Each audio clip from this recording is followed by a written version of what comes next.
In this video, we're going to take a look at how you might use potentially the reports inside of ThinkCentral. So we're going to first come over to where it says reports and click on that, and it will take us to a different interface. And so we're going to pull our cursor and hover right on top of reports, and then we're going to come down to where it says quick reports and go ahead and click on that. Going to go ahead and open this a little bit larger.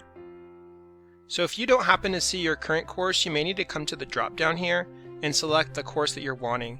Once you've done that, you should see all of your students on the left hand side over here, and then on the right side, if you looked at each of these columns, that's to be able to represent all the various assignments that you have given to this one particular course.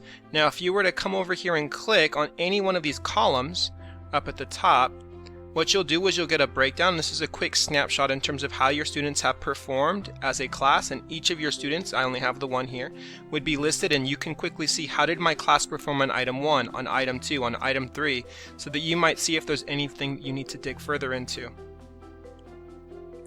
going to go back. What I really want to point out to us is how you might be able to use some of these as resources for your families so that they can see the progress of their students. Now I want to point out to you, you do have the ability when you click over here on the individual student to see how the students have performed. Now assuming they've done a bunch of different assignments, you might be able to see how they perform not only on this one but all of the other ones. You'll see exactly what they answered incorrectly and correctly. But if you came to student progress, this is a snapshot, and this is really a zoomed out view overall how the students have been performing inside of ThinkCentral, whether it be assignments, whether it be interactive student edition lessons, or maybe even quizzes or assessments you've done. This is to see how have they performed on individual standards and the percentage overall that they've scored. Now, I want you to be able to understand how you might be able to print this out and share this with families. So you could come over here where it says download file. Now of course you could print it out, in which case you'd be able to hand it to the family, but in this case we're going to look at how you might want to download. So if I just downloaded it, it just downloaded it as an Excel or a spreadsheet, which might not be what I want to do. So a button which gives me an Excel sheet. Maybe I want to come to the print page here. And what that's going to do is it's going to give you an option for you to actually print the report. Now you may want to save it as a PDF, which I recommend. Would be probably beneficial, but it's also beneficial to also try to save it as a Google Drive. Now this is an overview of the individual one student, but there might be better ways to print this out. So let's say again I come to the individual student report, and from here I might want to say, okay, how has my student performed on all the various assessments or assignments that I've given? Come to print, and it gives me options. It says selected student, so in this case I'm looking at my sample student, or maybe all students.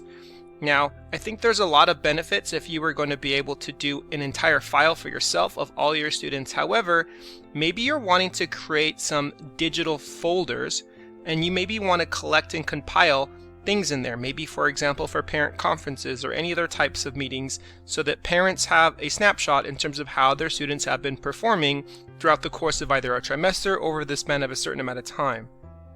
So if I came to where it says selected student, this is going to give me a report of all the things that my student has been working on. Now, I think it's beneficial if you don't save it as a PDF, but rather if you save it to your Google Drive.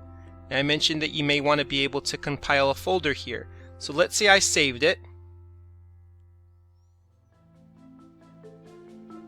And now I've just saved on the various many assessments or assignments how my student has performed. But if I came to student progress, and we showed that earlier, you might be able to also print that out. And this is more of a zoomed out view in terms of how my student has been performing on each of the one standards that have already been completed assignments on. So again, you could save it as a PDF, but what I'm recommending is to save it as a file inside of Google Drive. So I'm going to come over to my Google account, minimize this, and we're going to say, okay, I want to be able to go into my drive.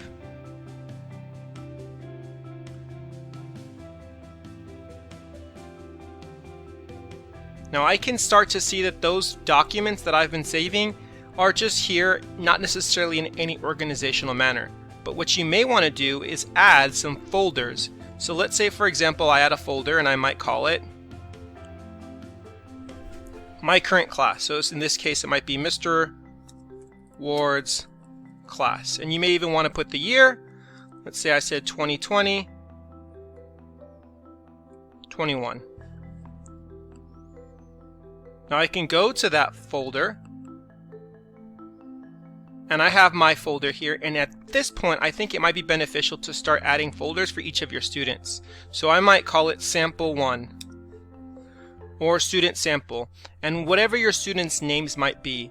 And once I have that folder, I can go ahead and begin to place any of the documents, for example some of those files that I just saved from Think Central, into here. And what I'm assuming you might do is share that with a parent to be able to say, look, here's a snapshot in terms of how your student has been performing over the course of some time.